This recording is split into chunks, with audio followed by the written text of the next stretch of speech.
Dans cette leçon, nous allons traiter de la pauvreté dans le monde. Tout d'abord, nous allons voir les caractéristiques d'un foyer pauvre. On va se centrer sur les personnes. Un foyer pauvre a un accès difficile à l'eau potable. Elle n'est pas dans la maison, elle n'est pas courante. Il faut aller la chercher au puits, à la rivière, à la source, parfois sur plusieurs kilomètres.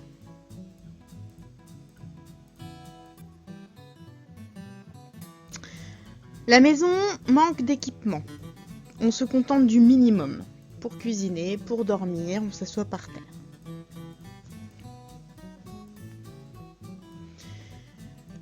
On se regroupe dans la maison. Souvent, ces familles sont des familles avec beaucoup d'enfants. Vivent également les parents, les grands-parents, voire les arrière-grands-parents. On partage l'espace. Et puis la nourriture est insuffisante. Les enfants souffrent de malnutrition, la nourriture est peu abondante et surtout pas variée.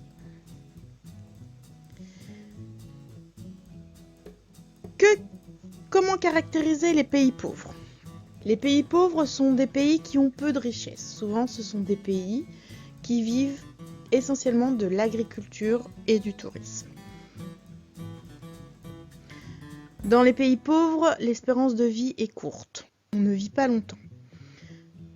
Parce qu'il y a peu d'hôpitaux, les États ne peuvent pas financer les structures, ou les soins sont trop chers, il n'existe pas de sécurité sociale, et les soins sont trop loin. Le temps d'arriver à l'hôpital, c'est déjà parfois trop tard.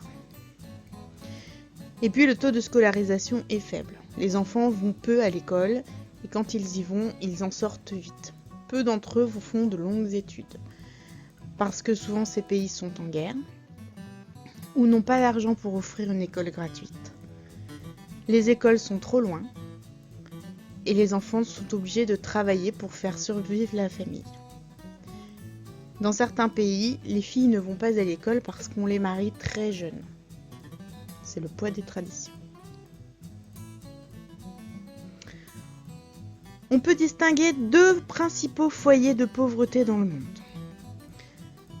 Elle se caractérise, comme on l'a vu, par la richesse, par la faim et par le peu de scolarisation. Le premier foyer le plus important est celui qui se situe en Afrique centrale. Le second foyer est celui qui se situe en Asie méridionale. Malheureusement, il y a aussi d'autres endroits où on souffre de pauvreté, mais un des trois critères est mieux respecté.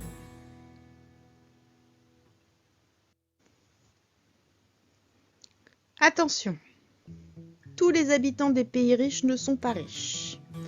En effet, la France est la 5e puissance mondiale et pourtant des gens vivent dehors, ce sont des SDF et souffrent de malnutrition.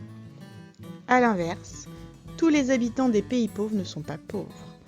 Il y a des gens extrêmement riches qui font partie des plus grandes fortunes mondiales, qui souvent se sont enrichis sur le dos des contribuables en détournant de l'argent. Si tu as des questions, note-les bien pour les poser en classe. Au revoir.